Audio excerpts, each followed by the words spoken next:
ಪಟ್ಟಣದ ಪ್ರಿಯ ಆಂಗ್ಲ ಶಾಲೆಯಲ್ಲಿ ಶಾಲಾ ಸಂಸತ್ತು ಚುನಾವಣೆ ನಡೆಯಿತು.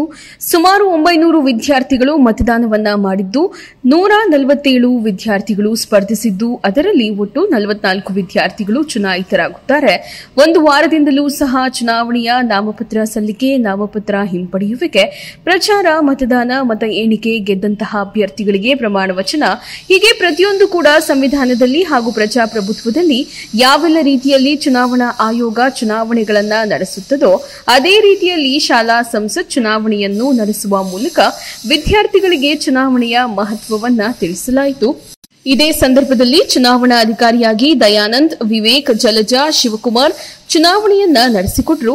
ಶಾಲೆಯ ಆಡಳಿತಾಧಿಕಾರಿ ದೀಪಕ್ ಚುನಾವಣೆಗೆ ಬೇಕಾದಂತಹ ಎಲ್ಲಾ ಸಿದ್ಧತೆಯನ್ನ ಬಹಳ ಅಚ್ಚುಕಟ್ಟಾಗಿ ನಿಗದಿಪಡಿಸಿದ್ದರು.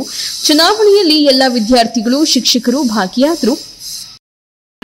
ಇವತ್ತು ನಮ್ಮ ಸ್ಕೂಲಲ್ಲಿ ಇವತ್ತು ಎಲೆಕ್ಷನ್ ನಡೀತು. ಸೊ ಎಲೆಕ್ಷನ್ ಎಲ್ಲರಿಗೂ ಸಿಗಲ್ಲ. ಸೊ 18 ವರ್ಷದಾದ್ಮೇಲೆ ಎಲ್ಲರಿಗೂ ಮತದಾನ ಮಾಡೋ ಅವಕಾಶ ಸಿಗುತ್ತೆ.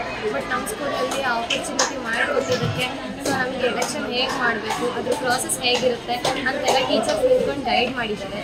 ಸೊ ನಾವು ರೈಟ್ ಪರ್ಸನ್ಸಿಗೆ ವೋಟ್ ಹಾಕಬೇಕು ಅನ್ನೋದು ಹೇಳ್ಕೊಟ್ಟಿದ್ದಾರೆ. ಯಾರಿಗೆ ಅದು ಕ್ಯಾರೆಕ್ಟರ್ಸ್ ಇರುತ್ತೋ, ಲೀಡರ್ಶಿಪ್ ಕ್ವಾಲಿಟೀಸ್ ಇರುತ್ತೋ ಅವ್ರಿಗೆ ವೋಟ್ ಹಾಕಬೇಕು ಅಂತ ಸಹ ಹೇಳ್ಕೊಟ್ಟಿದ್ವಿ. ಸೊ ನಾವು ಯೋಚನೆ ಮಾಡಿಕೊಂಡು ವೋಟ್ ಹಾಕಬೇಕು ಸ್ಕೂಲಲ್ಲಿ ಅಂತ ಅಲ್ಲ.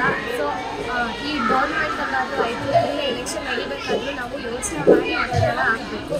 ಯಾರು ರೈಟ್ ಪರ್ಸನ್ಸ್ ನಮ್ಮ ಕಂಟ್ರಿಗೆ ಯಾರು ಚೆನ್ನಾಗಿ ಆಡಳಿತ ಮಾಡ್ತಾರೋ ಅವರಿಗೆ ನಾವು ವೋಟ್ ಹಾಕಬೇಕು ಅಂತ ಹೇಳ್ತಾರೆ.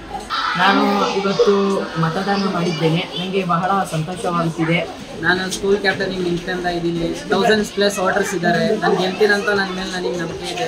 ಮಕ್ಕಳಿಗೆ ಈ ಒಂದು ಜಾಗೃತಿಯನ್ನು ಮೂಡಿಸಬೇಕು. ಎಲೆಕ್ಷನ್ ಬಗ್ಗೆ, ಸಂವಿಧಾನದ ಬಗ್ಗೆ, ಪ್ರಜಾಪ್ರಭುತ್ವದ ಬಗ್ಗೆ ಈ ಒಂದು ಅರಿವನ್ನು ಮೂಡಿಸೋ ಉದ್ದೇಶದಿಂದ ಎಲೆಕ್ಷನನ್ನು ಒಂದು ದಿನ ಶಾಲೆಯ ಅವಧಿ ನಷ್ಟ ಆದರೂ ಪರವಾಗಿಲ್ಲ ಅಂತೇಳಿ ತುಂಬ ಶಿಸ್ತುಬದ್ಧವಾಗಿ ಮಾಡಿದ್ದೀವಿ.